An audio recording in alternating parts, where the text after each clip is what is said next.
ganito daw ho ang isisigaw kay nako, kaso ho mas madami.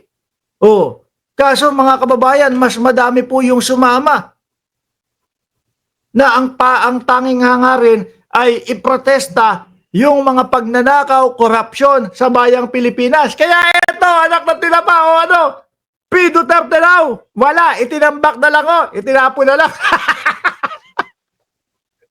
Wala, di ba? Kulang ang pwersa. Kaya nga po yung iba, nakikita ko, sabi doon, no,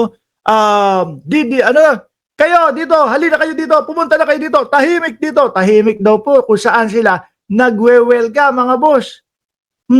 Halos magmakaawa na nga ho sa post nila. Siguro, ano ba to? Tinapon na o tira lang? Tinapon o tira lang? Pre Duterte, sabi nga kasi, pagdating doon sa rally, walang sisigaw ng bring him home. Ano ginawa nila? Ano plano nila? Ang plano nila, pasukin ho nila mga kababayan, yung rally, yung welga. No, para pagmukain, madami ang nagpoprotesta kay Pangulong Bongbong Marcos. Si Greco Bellica, paulit-ulit, post ng post. Sabi sa post niya, nagsalita na po ang taong bayan. Ha? Paano nagsalita? Madami ang pumunta ho, mga bossing. Kaya lang, hindi sigurado kung gaano lang kadami yung mga DDS.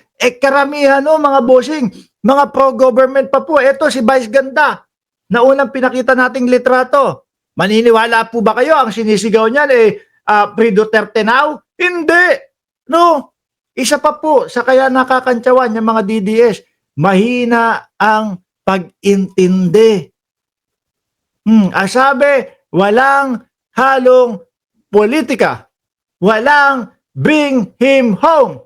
Pero ano ginawa? Ayan, Pre Duterte now. Hindi ho tuloy nagamit. Nag-aksaya ng tarpaulin, nag-aksaya ng kawayan pa yata ginamit dito, nag-aksaya ng kung ano, tapos ilalagay lang.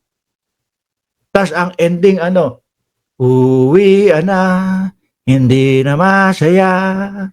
Sabi ni Lamelu Bul, uy, ano Bisayang Lamelu Bul? Mga DDS vlogger kanina, nang hinayang, kumonte daw sila, nasira ang momentum. Wala naman yan. Kasi ang ginagawa nila, pipicturean, lilitratuan. Eto kami, ang dami namin, Tapos yung pala, kasama pala doon yung mga pro-government na ang tanging hangarin lang mga kababayan is matigil yung korupsyon. Nagrereklamo sa korupsyon pero hindi pakay o hindi gusto o walang intensyon na mag-pre Duterte. Wala na yan. Mga DDS, tanggapin ninyo, bumalabs makalabas yan agad-agad. Una, sa ipinapakita nung mga kamag-anak niya, nung anak niya na si Sara Duterte, kinidnap yung tatay ko. Mga DDS, mga uto-uto naman, kinidnap. Kaya hanggang ngayon, hindi mabigyan ng interim release ang dating Pangulo. Di ba?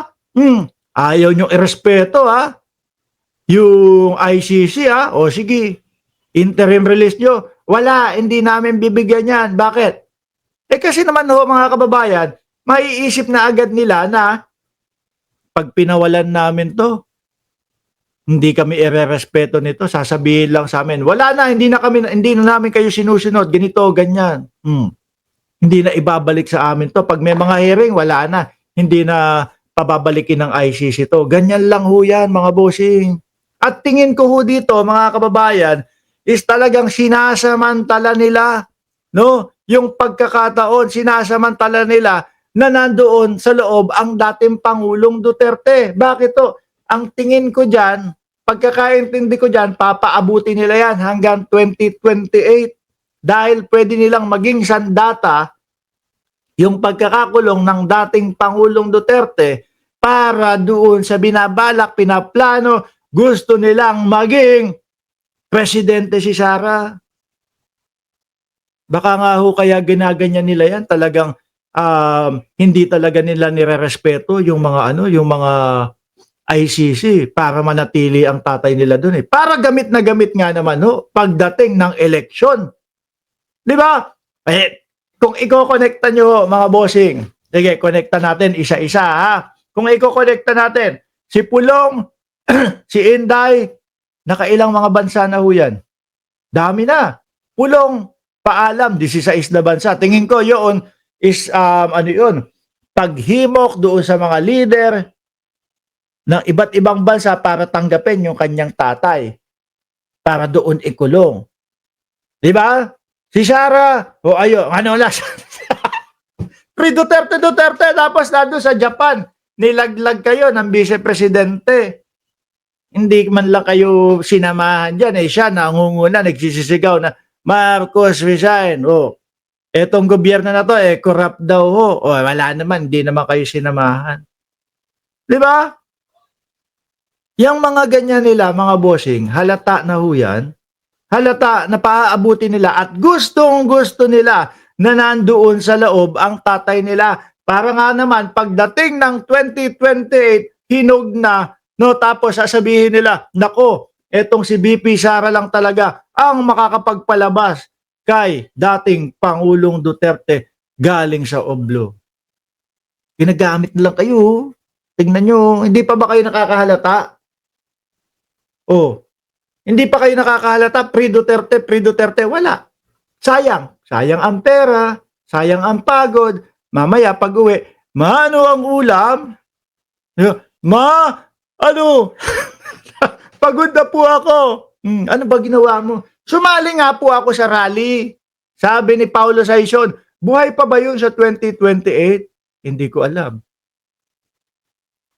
I-real talk natin yung mga DDS.